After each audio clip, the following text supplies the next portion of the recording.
Je lis du livre de Jude 9. Il n'y a pas de chapitre. C'est un seul chapitre, on pourrait dire. C'est le livre qui est juste avant Apocalypse, Jude 9. Or, l'archange Michel, lorsqu'il contestait avec le diable et lui disputait le corps de Moïse, n'osa pas porter contre lui un jugement injurieux.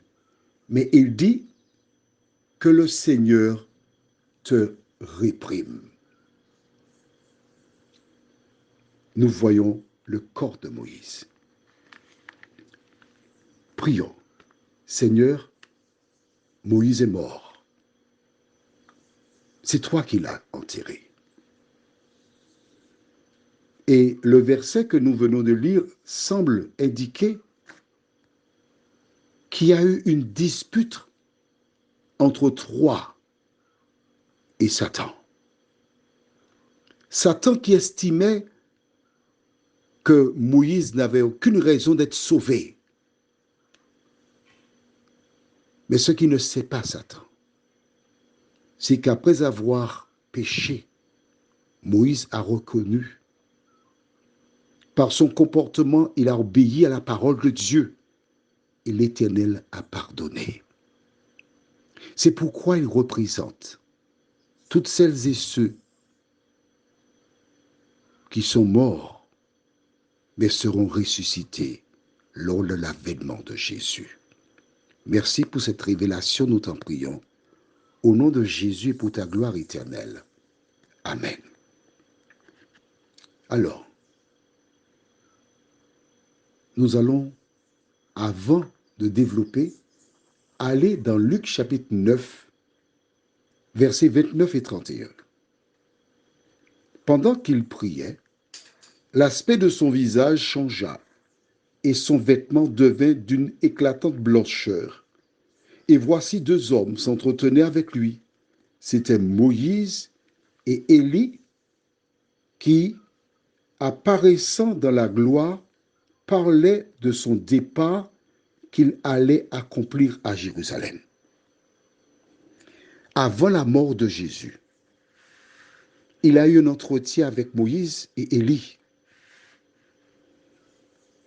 Nous n'avons pas le contenu de la conversation, mais nous savons qu'aussi longtemps que Jésus n'avait pas remporté la victoire sur le péché, si son sacrifice n'avait pas été de qualité, Moïse et Élie seraient perdus. Voilà pourquoi ils sont venus s'entretenir avec Jésus, pour l'encourager. Maintenant, je vais t'expliquer l'amour de Dieu. Dieu a dit à Moïse, tu n'entreras pas. Pourquoi? Parce qu'il a désobéi. Tu vas mourir, je vais t'enterrer. Il a bien essayé de négocier à nouveau, mais Dieu lui a dit non, tu n'entreras pas dans la Canaan. On va t'enterrer. Rappelle-toi, je t'en ai parlé, je te disais, ça paraissait injuste. Parce qu'il a été poussé à bout. Il a conduit le peuple jusque-là, et puis Dieu ne le laisse pas entrer dans la Canaan. Pourquoi Dieu agit ainsi? Et là maintenant, je vais te dire la surprise du chef. Si Dieu avait posé cette question à Moïse, Moïse, voilà,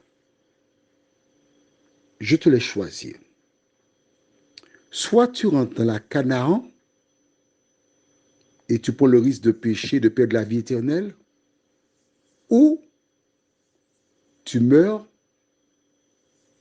je t'enterre, et quelque temps plus tard, je vais te chercher pour t'emmener non pas dans la Canaan terrestre, mais au ciel.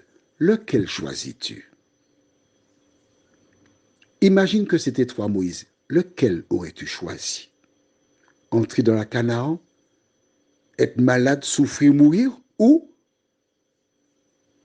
être introduit au ciel une fois pour toutes. Je suis sûr que tu choisirais entrer au ciel une fois pour toutes. Pourquoi demeurer sur la terre? Qu'y a-t-il à voir encore? Quel que soit ce que tu as, tu le perds dans le temps. Les personnes à qui tu es attaché, elles meurent. Tu meurs. L'Éternel a offert à Moïse ce qu'il y avait de meilleur. Et à cela, tu dois reconnaître l'amour de Dieu. Prions. Seigneur, quel bonheur pour Moïse d'être réveillé, transformé et être introduit en présence de l'Éternel, qui lui a dit, c'est bien, bon et fidèle serviteur.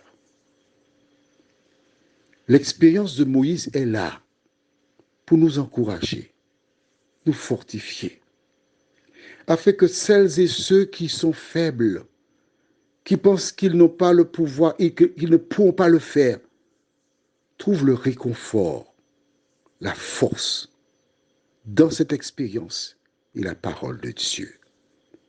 Que ton esprit nous anime, qu'il renouvelle nos forces et que toutes celles et ceux qui ont perdu la foi se relèvent, nous t'en prions, au nom de Jésus pour ta gloire éternelle.